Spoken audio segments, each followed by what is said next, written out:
nesse diálogo de hoje no Espaço Democrático, que é a Fundação para Estudos e Formação Política do PSD, nós vamos tentar explicar a complicada eleição dos Estados Unidos da América do Norte.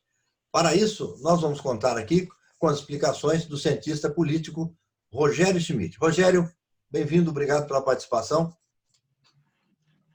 Obrigado, Rondino. Vamos ver se a gente consegue dar um pouco de sentido aí, né? Essa coisa tão complicada. Tentaremos. Nós temos também a participação do cientista político Rubens Figueiredo, como o Rogério, colaborador do Espaço Democrático. Bem-vindo mais uma vez, Rubens.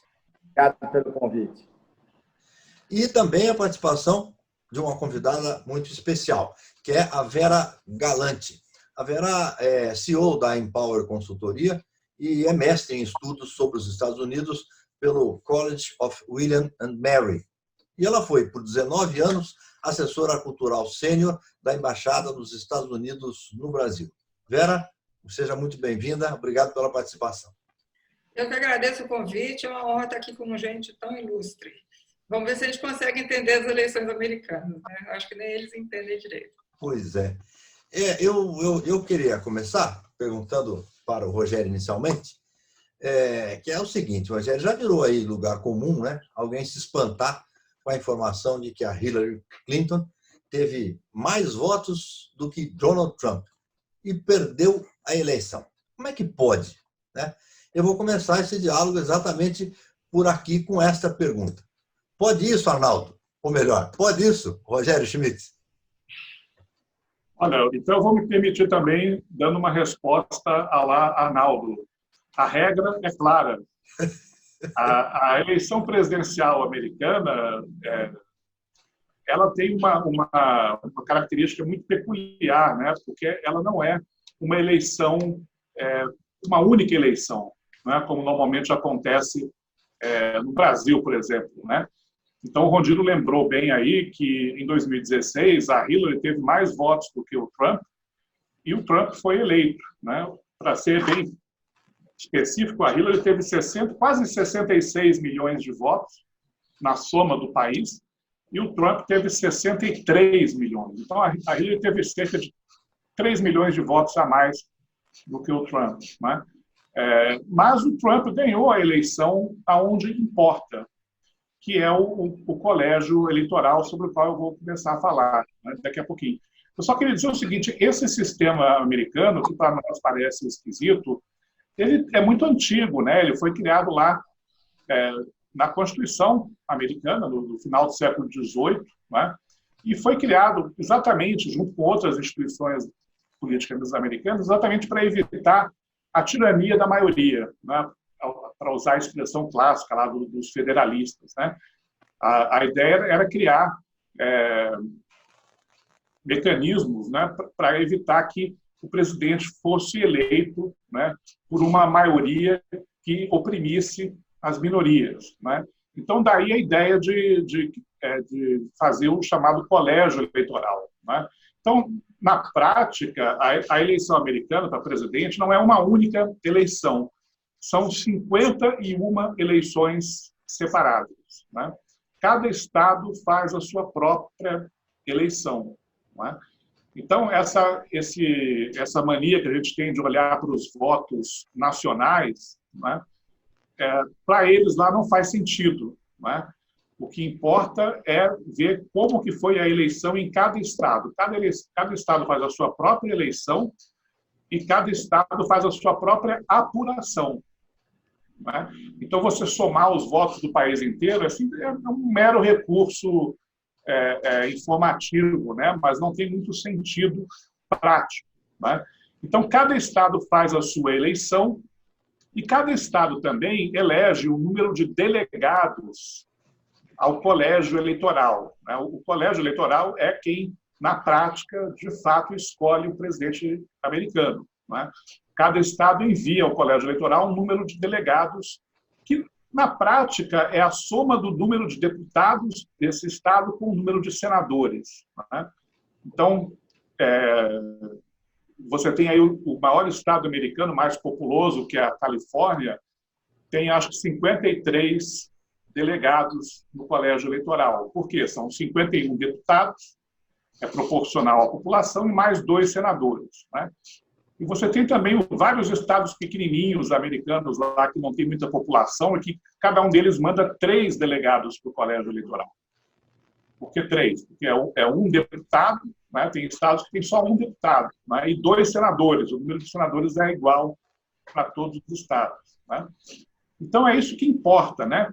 Cada estado faz a sua eleição e quem ganhar o partido que ganhar a eleição naquele estado, né, independentemente do que aconteceu nos outros 50, né, aquele partido indica os delegados do estado para o colégio eleitoral, né? Tem 2 estados só que são exceção, né, o Maine e o Nebraska, que são estados pequenos, né, mas lá pode acontecer de os delegados desses 2 estados serem escolhidos por partidos diferentes, porque a totalização lá é por distrito eleitoral, tá? Eu gostaria de mostrar aqui um primeiro mapa que ilustra isso que a gente está conversando aqui, que é um mapa dos Estados Unidos, com a divisão por estado, né? E mostrando lá para cada estado quantos delegados ele tem direito no colégio eleitoral, né? O colégio eleitoral, no total, são 570 delegados, tá? Desculpa, 538 delegados no total, tá? Se você somar, então, esses numerozinhos aí que aparecem em cada estado, né, vai chegar a 538. Então, você tem desde a Califórnia, né, que é o estado mais populoso, que tem 55 delegados. Eu falei 53, mas são 55. Por que 55? De novo, são 53 deputados mais 2 senadores, né? Até, sei lá, um estado aqui como Montana, que só tem 3 delegados, tá? Então, essa é a lógica, né? Então, em cada estado tem um número pré-determinado de delegados, não é? Que é proporcional à população, e o candidato que for mais votado em cada estado, ele leva com ele, né, todos os delegados que aquele estado tem direito. Então, por exemplo, esse ano, a Califórnia tem 55 delegados. Então, se o Trump, quando é candidato na Califórnia, o Partido Republicano vai ter uma lista de 55 nomes, que são os nomes que representariam a Califórnia no colégio eleitoral, caso o Trump seja mais votado, né? O Joe Biden tem também uma lista de 55 delegados na Califórnia. Se ele vencer a eleição na Califórnia, serão aqueles nomes que vão representar a Califórnia no colégio eleitoral, tá? Então, não sei se isso aí acho que é um bom ponto de partida, né? Quer dizer, não é uma única eleição no Brasil, são 51 eleições diferentes, né? É interessante registrar que o candidato mais votado no estado, ele pode ser o mais votado por uma diferença de milhões de votos, né? Como ele pode ser, às vezes, vitorioso no estado por uma diferença pequena, de alguns milhares de votos apenas, né? Então, se um candidato num estado qualquer teve 1.000 votos, o outro teve 1.010 votos, esse que tem 1.010 votos leva todos os delegados do estado, né? Eu queria mostrar um segundo slide, mostrando o que aconteceu na eleição de 2016, tá? Que foi a mais recente que nós tivemos. Antes de 2016, eu preparei uma outra tabelinha aí, mostrando o resultado das eleições para presidente dos Estados Unidos desde 1976, ou seja, as 11 últimas eleições, né? Então, aqui os candidatos do Partido Democrata, nessa coluna, aqui os candidatos do Partido Republicano, na outra coluna, né? Então, em cada ano, né, a gente vê aqui quem foi o candidato democrata, quantos votos ele recebeu na maioria, no país como um todo, quantos delegados ele venceu, ele elegeu no colégio eleitoral, e em quantos estados ele foi vitorioso, né, ele ou ela, né? Então, por exemplo, em 2016, a Hillary Clinton teve quase 66 milhões de votos, elegeu 232 delegados no colégio eleitoral e ganhou a eleição em 21 estados. Né? O Donald Trump, que foi vitorioso, né? Ele teve menos votos que a Hillary, como a gente já falou aqui, teve 63 milhões de votos, mas elegeu 306 delegados no colégio eleitoral. Por quê? Porque ele venceu a eleição em 30 estados e esses 30 estados, né, somados têm direito a 306 delegados. A Hillary venceu em 21 estados e esses 21 estados deram a ela 232 delegados. Na prática, tem um número mágico, né? O número mágico para ser eleito presidente dos Estados Unidos é 270 delegados. Então, o presidente vitorioso ele vai ter sempre, no mínimo, 270 delegados, que é metade mais um de 538. Né? 538 é o número total de delegados do colégio eleitoral, metade mais um, 270. Se nós olharmos para a história, né, em 76, vamos voltar lá na pré-história, né, o Jimmy Carter ganhou a eleição porque teve 297 delegados, acima de 270. Em 80 e 84, vejam só a maioria que o Reagan teve, né? Quase 500 delegados em 80, passou de 500 em 84, aí em 88 e 90, em 88, George Bush, pai, foi eleito com 426 delegados. O Bill Clinton foi eleito nas duas eleições dos anos 90, né, com mais de 370 delegados. Depois volta o Bush filho, né, 270. A eleição de 2000 foi interessante porque o Bush teve só um voto a mais do que o mínimo necessário para ser eleito presidente, né, 271. Foi a vitória mais apertada aí, pelo menos do passado recente. Foi reeleito em 2004. Em 2008 e 2012 foram as duas eleições que o Obama ganhou, né, sempre na casa aí dos 300, mais de 300 delegados. E em 2016, finalmente, a vitória do Trump. Eu queria mostrar rapidamente o resultado da eleição de 2016, né, a vitória do Trump nesse mapinha colorido aí. Né? Então, em vermelho, os estados em que o Trump ganhou, que deram a ele os 306 delegados, e em azul, os estados em que a Hillary Clinton ganhou com 232 delegados. Tá? Essa aqui foi a geografia do voto na eleição de 2016. Muito bem. Eu queria, então, agora chamar para a nossa conversa a Vera, com as suas impressões a respeito do que tratamos até agora. A palavra é sua, Vera. Eu acho muito interessante o sistema de colégio eleitoral e tudo mais, mas a gente gostaria de lembrar também que a eleição, o voto não é obrigatório.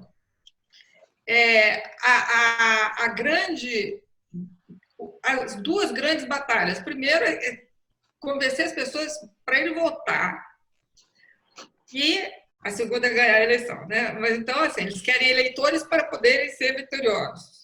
E há várias maneiras de votar, porque o dia da eleição nos Estados Unidos é novembro, da primeira terça-feira de novembro, não é feriado, o voto não é obrigatório. Então, você vai parar de trabalhar para poder ir lá, é difícil. Então, eles começaram a ter mecanismos para as pessoas votarem de qualquer forma.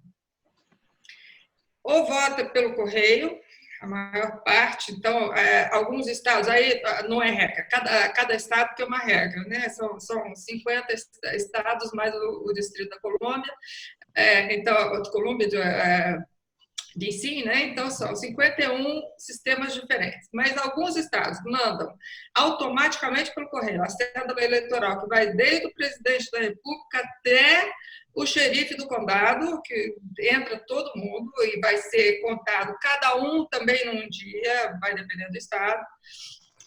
Alguns mandam automaticamente, outros o eleitor tem que pedir a cédula pelo correio, então vai com código de barra e tudo mais para prevenir fraude.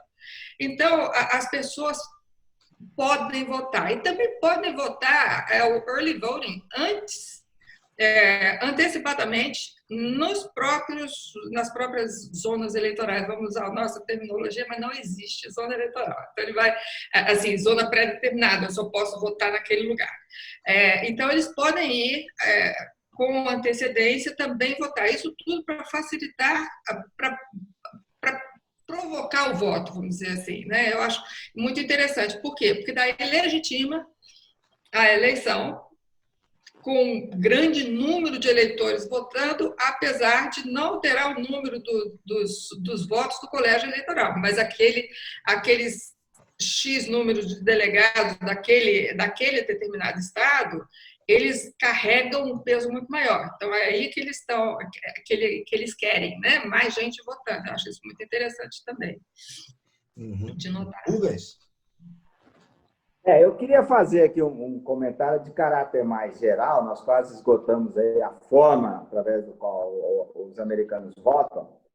E lembrar que até mais ou menos fevereiro ou março desse ano, o grande eixo da eleição era a economia. Quer dizer, a economia dos Estados Unidos estava indo muito bem, uma situação de quase pleno emprego, as pessoas satisfeitas, o Trump aparecendo como grande condutor de um país próspero. E aconteceram, então, dois fatos muito marcantes. Um foi a pandemia, o coronavírus, né?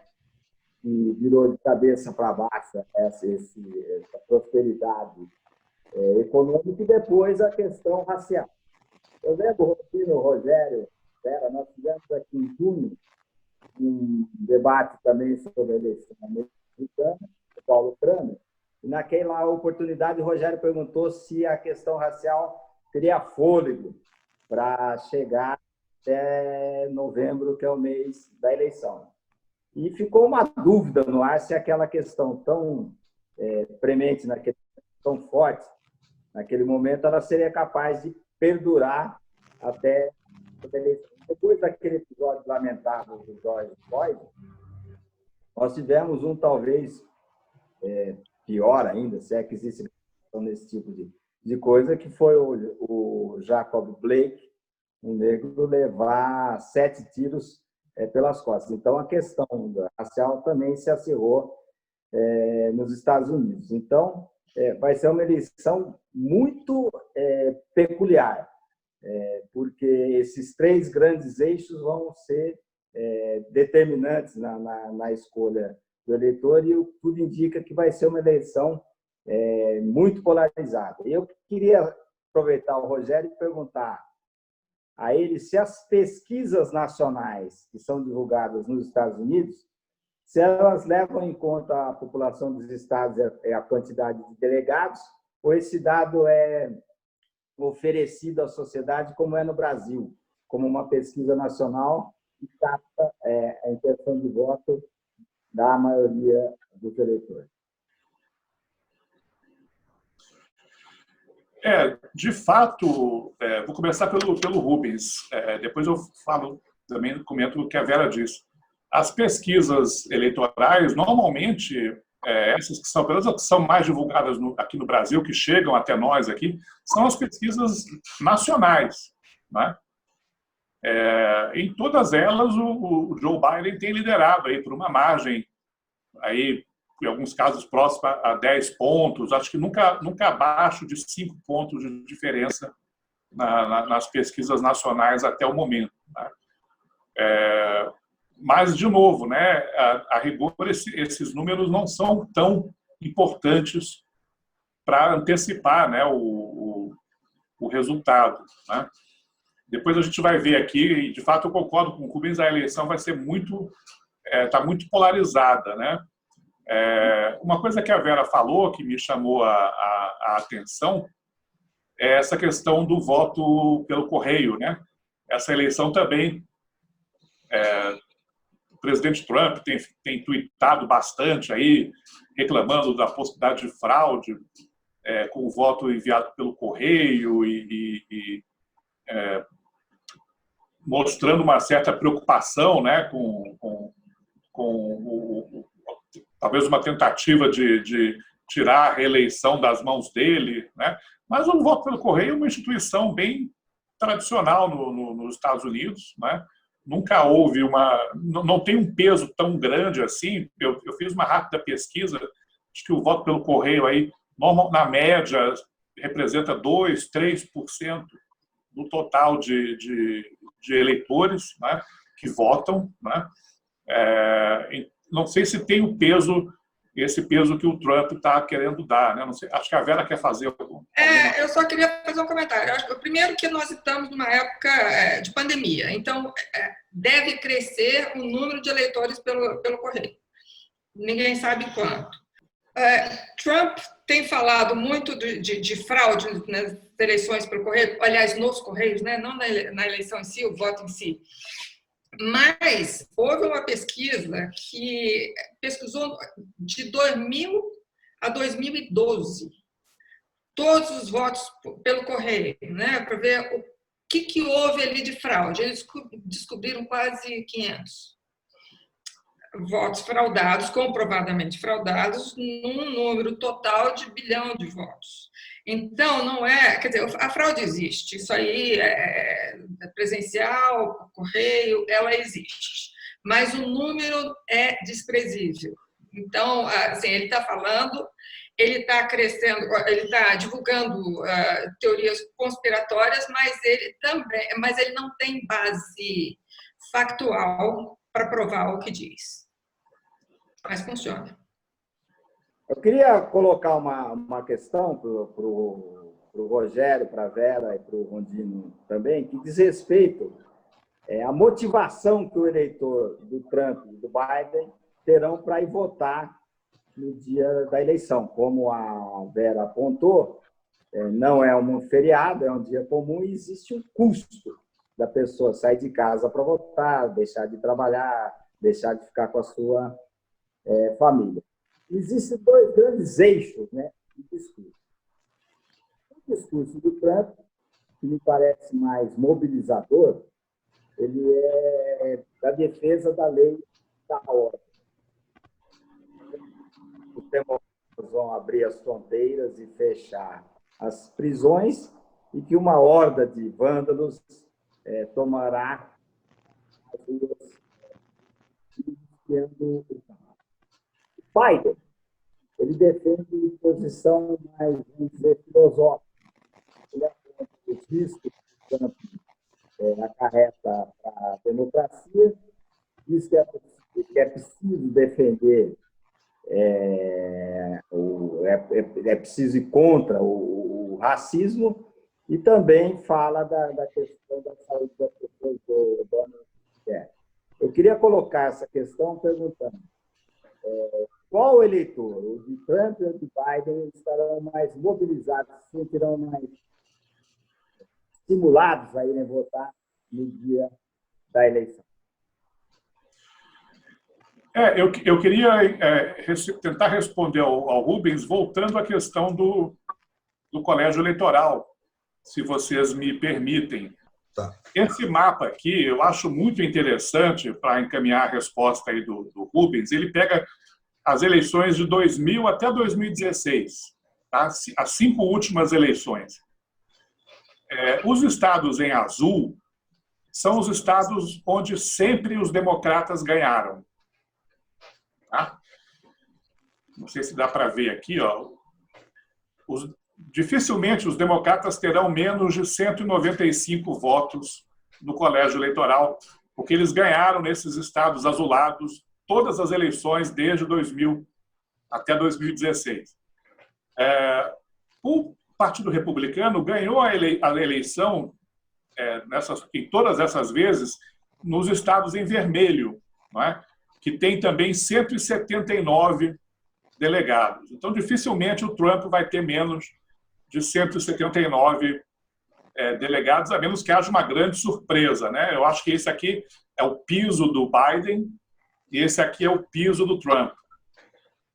Quem vai estar mais motivado para ir votar, Rubens, e quem os 2 candidatos vão estar mais interessados em fazer com que vão votar, são os eleitores aqui desses estados amarelinhos. Tá? eleitores que têm 164 delegados no colégio eleitoral. O que são esses estados amarelinhos? São o que eles chamam lá de swing states, né? Ou, fazendo uma tradução aqui minha, são os estados pêndulo. Né? São estados onde, às vezes, quem ganha é o republicano, às vezes, quem ganha é o democrata. Né?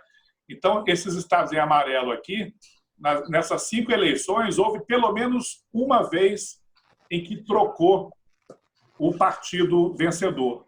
Né? Então, eu acho que esses vão ser os estados que vão decidir a eleição. Né? Quem ganhar na Flórida, por exemplo, que eu acho que é o maior desses estados, né?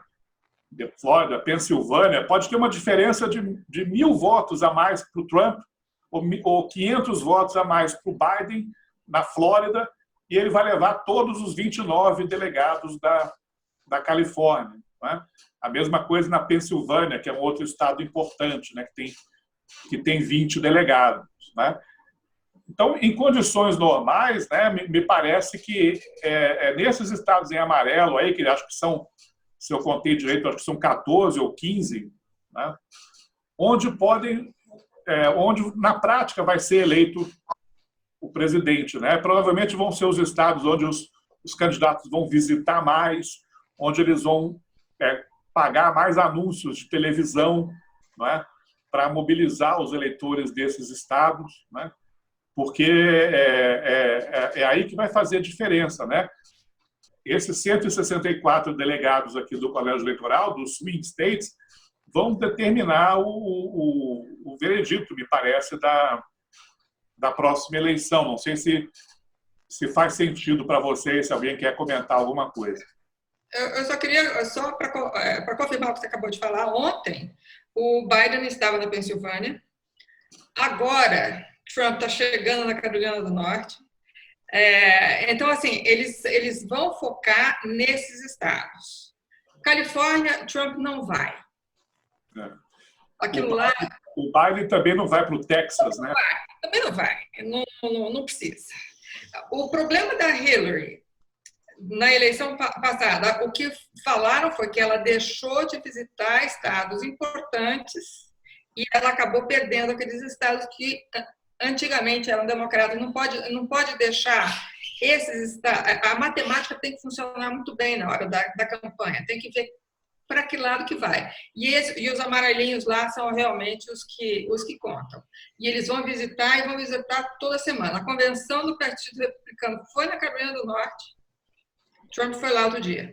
Ele chamou o governador de idiota, como chamou também o prefeito de Kenosha, lá no Wisconsin, de idiota também.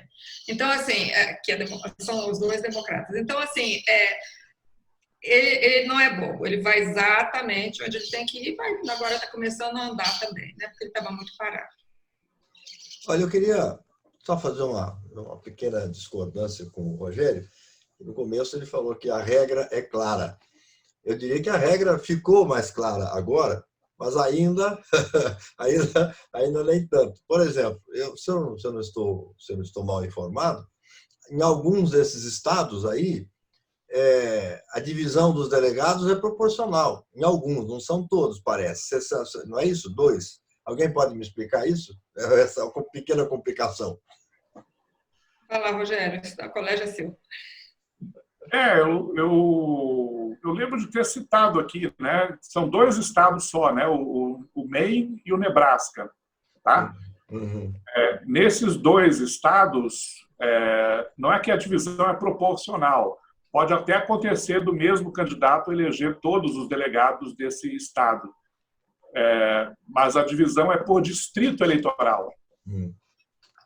Então, o Maine, se eu não me engano, elege 2 deputados, então, em cada distrito, cada deputado eleito num distrito, né?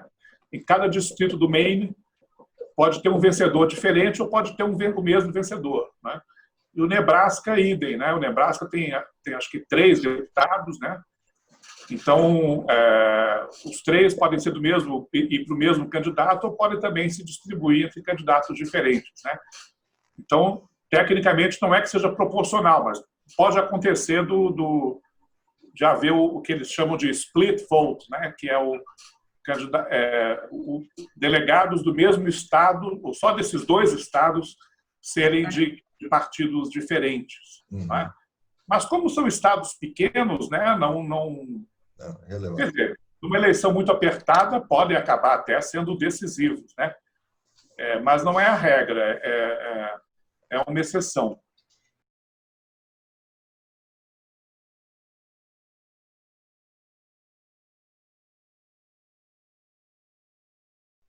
Eu queria, então, talvez encerrar essa apresentação falando um pouco dos cenários, né, para essa eleição de 2020. Né? Então, eu também separei alguns mapas aqui, eu fui buscar algumas organizações aí que tentam fazer, né, projeções de resultados. Essas projeções, claro, mudam todo dia. Né? Então, os números que eu vou mostrar aqui foram pesquisados no dia 2 de setembro. Então, pode ser que no dia 3 já esteja tudo diferente. Né? São projeções de quem vai ganhar em cada estado baseado em pesquisas, né? Para o tema que o Rubens gosta, né? Em pesquisas de caráter estadual. Né? Não são as pesquisas nacionais, são as pesquisas feitas em cada estado. Então, essas organizações tentam fazer estimativas, né? Simulações, né, de como está o cenário em cada dia. Né? Eu vou mostrar aqui, então, esses gráficos. O primeiro que eu gostaria de mostrar é de um estatístico americano, Nate Silver. Ele ficou famoso em 2008 porque foi ele quem previu com mais acurácia a vitória do Obama naquela eleição. Então, o Nate Silver tem um site, né, que é o 538, que é 538, que é o número de delegados do Colégio Eleitoral, onde todo dia ele coloca lá as projeções. Né? Então, nesse momento, né, pelos critérios do Nate Silver, o Biden teria 316 votos no Colégio Eleitoral contra 222 do Trump. Tá? Só que, de novo, baseado em levantamentos de opinião pública em cada estado. Né? E aqui também ele faz a chance de vitória. Né? Então, nesse momento, o Biden teria 69% de chance de ser eleito e o Trump 31%. Tá?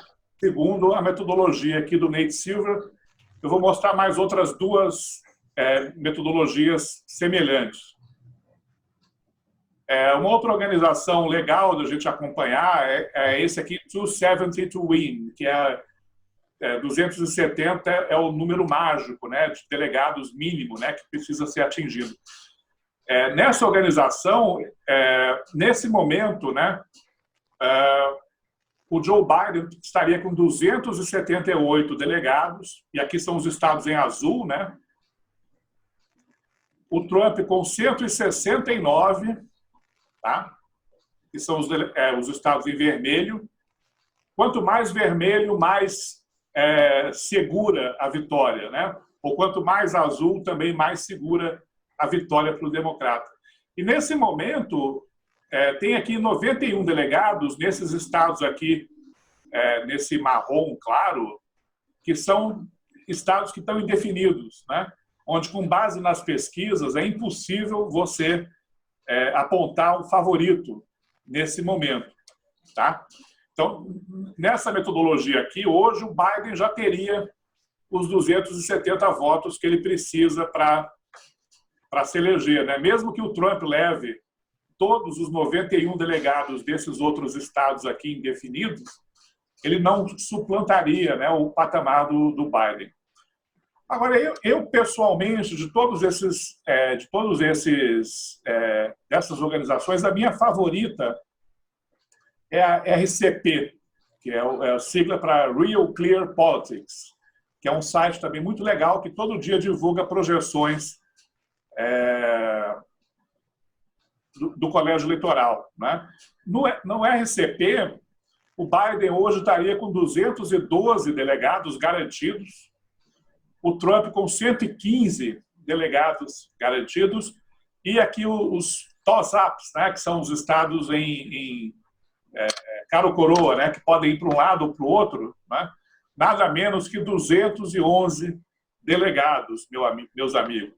Mas vejam que isso aqui talvez seja um pouco exagerado, né, porque eles mostram, por exemplo, o Texas indefinido. Na verdade, o Texas é um estado que dificilmente o Trump vai deixar de ganhar, né? Mas só para dar uma ideia mais do equilíbrio, né, dessa eleição, né? Eu fico sempre com essa projeção aqui que é baseada não em pesquisas, né, mas que é baseada no retrospecto de outras eleições, que eu já mostrei aqui. O piso do Biden é 195 votos, o piso do Trump é 179, né? E esses 164 delegados aqui dos estados amarelinhos, né? É aí que está realmente a disputa, né? As outras metodologias todas que eu mostrei são baseadas em pesquisa. Essa aqui me parece mais sustentável, né? Porque ela está baseada no retrospecto das eleições anteriores.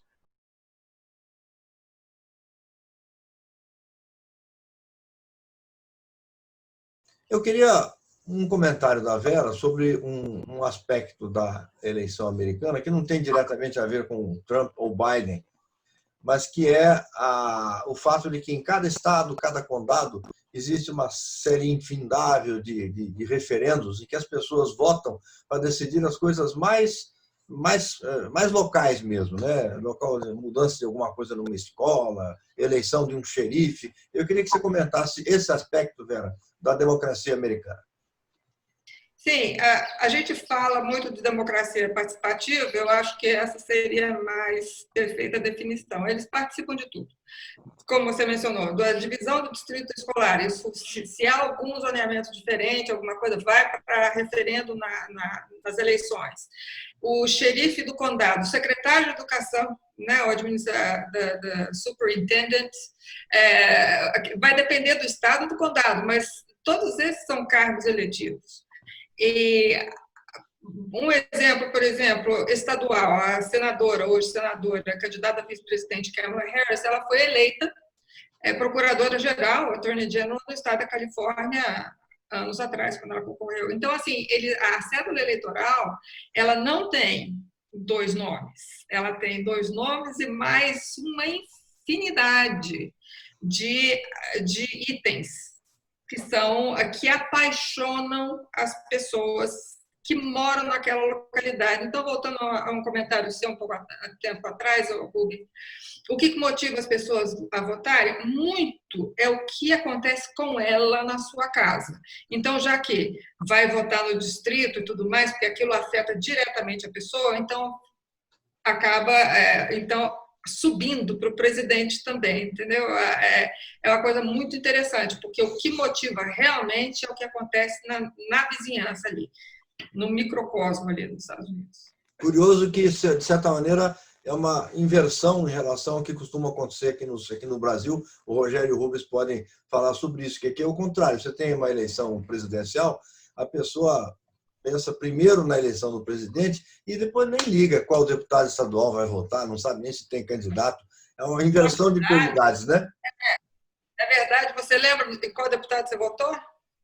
Bom, eu lembro, mas eu sou uma realidade, ninguém lembra. Deputado estadual, vereador, a gente só vai pensar neles na época da eleição. A gente não cobra lá, a gente não acompanha. Não é nossa cultura. Não, é uma inversão. O Rogério, quer falar alguma coisa? Rubens? Eu só queria comentar que os Estados Unidos são o país, talvez, o país mais desenvolvido tecnologicamente do mundo, e a apuração das eleições, e as eleições mesmo, elas são muito antiquadas. Eu queria perguntar para o Rogério se ele acha que pode haver um atraso na apuração parecido com o que aconteceu com o Bush. Ótima pergunta, Rubens. Assim, aqui é ingrato, né, para quem está no Brasil acompanhar a eleição americana, porque o resultado final sai de madrugada, né? Assim, lá, acho que volta das 4 da manhã, aqui horário de Brasília, né? Por causa da diferença de fuso horário. Porque a eleição, a apuração, de fato, é bem mais lenta do que no Brasil, né?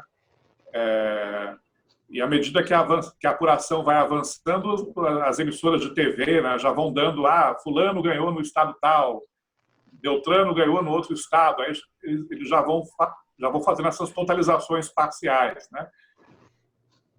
É difícil dizer se o que aconteceu na Flórida em 2000 pode acontecer de novo, porque na Flórida ou em qualquer outro estado, né, a gente gosta de acreditar que não, mas assim, como cada estado tem o seu sistema, né, e em alguns deles o negócio é bem antiquado mesmo, não dá para descartar, né? A gente torce para que não haja dúvida sobre a legitimidade do vitorioso, né? Só queria lembrar também que é preciso registrar que o Trump e o Biden não são os únicos candidatos a presidente, né?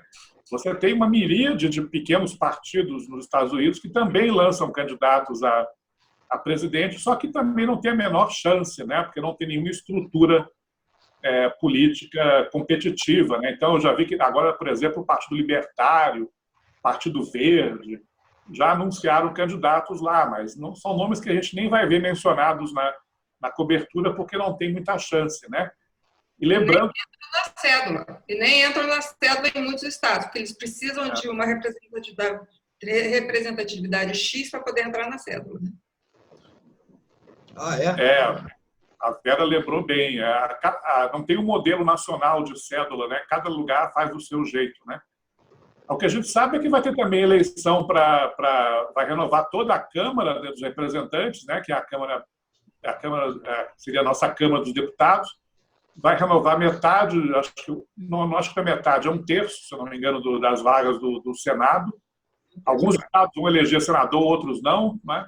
E em vários deles vai acontecer também eleição para governador, para legislativo estadual, enfim, é uma variedade muito grande, né, de processos eleitorais simultâneos, né? São 16 modelos diferentes de cédulas eleitoral, dependendo de onde você está. Então, não tem como ser contagem eletrônica.